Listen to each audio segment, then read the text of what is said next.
Hey guys, welcome back to another episode Up and Running. Thanks for watching. Alright, this baby's been sitting a little bit. I kind of got away from it for a little bit, so I'm going to be getting back on it now.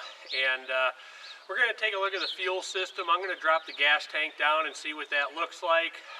Over time, I've been getting just a little bit of junk in the filter. So I just wanted to take a look at the gas tank and see where we're at on that. So let's go ahead and pull the tank down.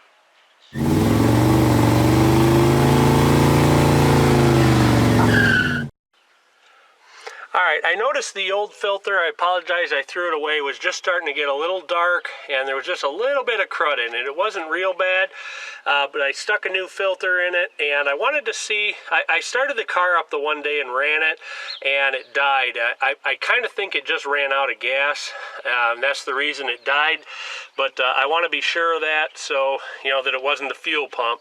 So I stuck a new filter in, hooked it up to a can of gas, and fired the car up.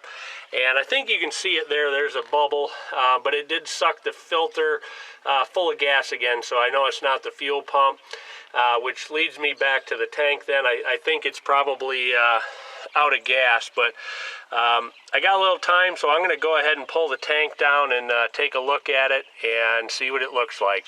If it needs it, I've got some stuff to go ahead and clean it, so let's get at it. Alright, let's take a trip down to the shop. We'll get the hoods up a little bit because that gas can's sitting in there. We're just going to keep it under 100 so the hood doesn't fly up. So here we go.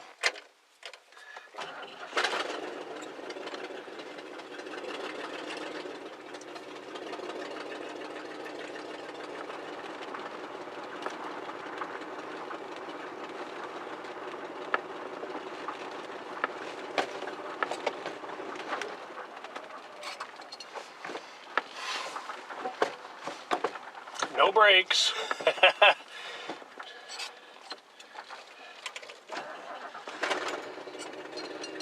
Alright, we're going to have to take a look at that.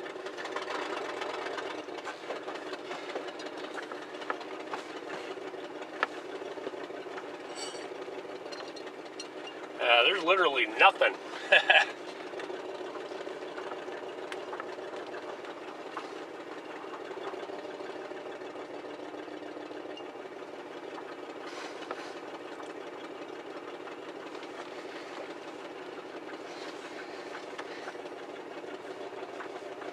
Going to see if the emergency brake works.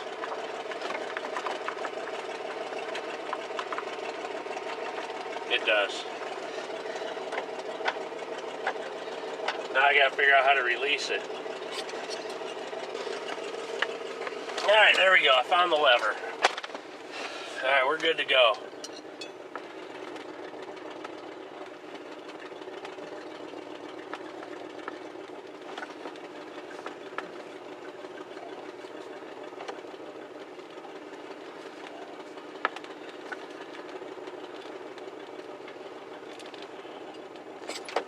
Alright, we made it.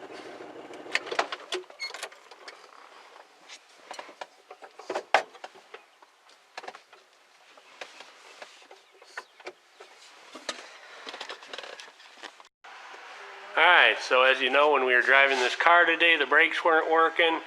You can see this wheel cylinder is leaking quite a bit. I popped the top off the reservoir under the hood, and it was empty, so it's been leaking for a little while here. So we're going to go ahead and put a new wheel cylinder in it. Also, if you can see here, the pads are on the linings on the shoes are totally gone there, so it looks like we're going to be doing rear brakes right away as well. You can see in the drum here, there's a some of the lining is just sitting in there, and you can see that's all soaking wet, so it's been leaking for a little bit. So time for rear brakes.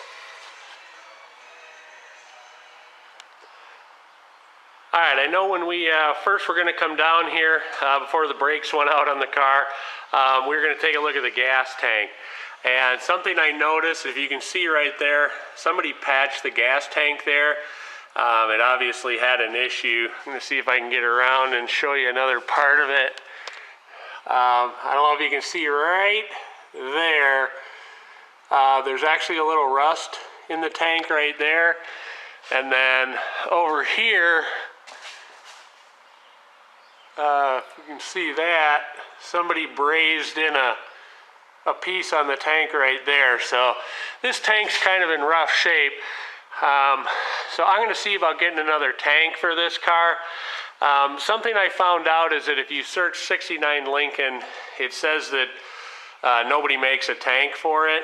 What I found out searching the forums, and this is something you should always do, is they say that a 69 Thunderbird tank is basically identical to this. Nobody seems to list one, you know, as being a tank for this car, but they said that tank will work. So I'm going to get one of those ordered, and we'll get this replaced.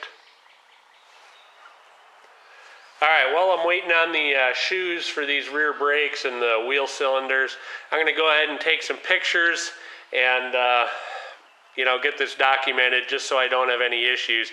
It's something you should always do, is take pictures of this stuff, so in case you get into it and you wonder where something went, you can go back to your pictures.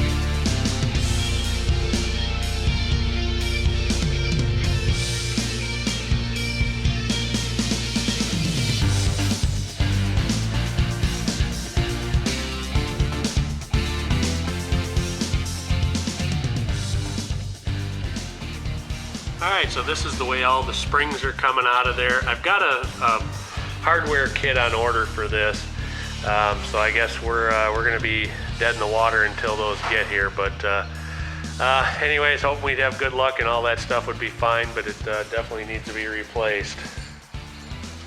So it looks like we'll have plenty of time to get everything cleaned up and looking spiffy. Alright, we got the new wheel cylinder put in. We're waiting on the hardware kit to come right now. There's 2 bolts back here that hold that in, and then there's the brake line. Now, we couldn't get the brake line started, which is kind of common. We struggled with it, so what we did, we disconnected the brake line at the back axle right there and pulled the whole brake line off the car and got that started off the car, and that actually worked pretty well. So just a little tip, if you ever run into that, you can do something like that. Alright, I thought I would show you guys the difference between some of the different styles of drum brakes that were used back in the day. This car is a 1969. You can see right here, this has got self-adjusters on it, and that's actually what this cable is used for as well, is for the self-adjuster to work. I'll get down here so you can see that a little bit. The cable comes down and pulls on the self-adjuster and makes that work. When you back up, it adjusts that star wheel that direction and moves the brake shoes out. So that's one style. This mechanism right here is part of the emergency brake. Along with this end, that's that blue spring. That's part of the emergency brake setup on this car. You can probably see there's a cable right here that comes into the drum, right back in there, and that pulls on this bar right over here. and that's what makes the emergency brake work on this car. So this one's got emergency brake in it and self-adjusters. So by comparison, I'll show you some on a 69 Dodge. Like I said, this is a 69 Lincoln. On the Dodge, the self-adjusters were optional. You could get those without self-adjusters. So let me show you one of those.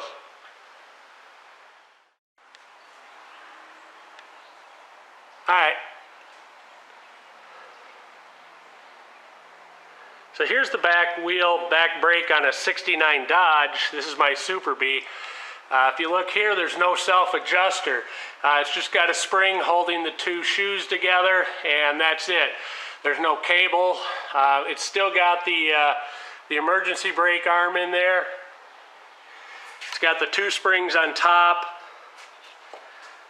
It's got that emergency brake bar, and then the wheel cylinder there. So it's a little bit simpler setup. And these you have to adjust every once in a while. They don't do it on their own.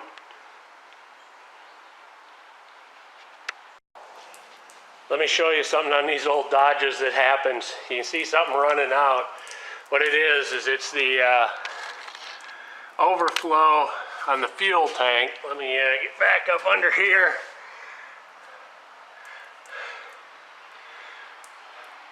And what happens on these cars is when the fuel in the tank expands, if they're too full, they leak a little fuel out. So that's what's going on here. I accidentally overfilled it this morning. So if I go up here and release the pressure, it quits dripping. Because what happened is it was cooler this morning than it is right now. It's in the 70s right now. So the fuel expanded a little bit and ran out. So that's what's going on here. So there's a little vent right up in there. I know you can't really see a whole lot here, but that the fuel runs out. So if you look at this cap, it says not vented. I know what some people have done to prevent that is they either drill a little hole in the cap or they find a vented cap that fits. That's the way some people have gotten around that. I just didn't do it, but I just try not to overfill it. I got a little, I overdid it a little bit today and overfilled it, so that's why I did that. So that's all that happens. All right, we're going to change the brake fluid in the Super B. We're going to try to just suck it out. So I'm going to be up front pouring fluid in, and Jake's going to put a little suction on it. We're going to try to suck it out.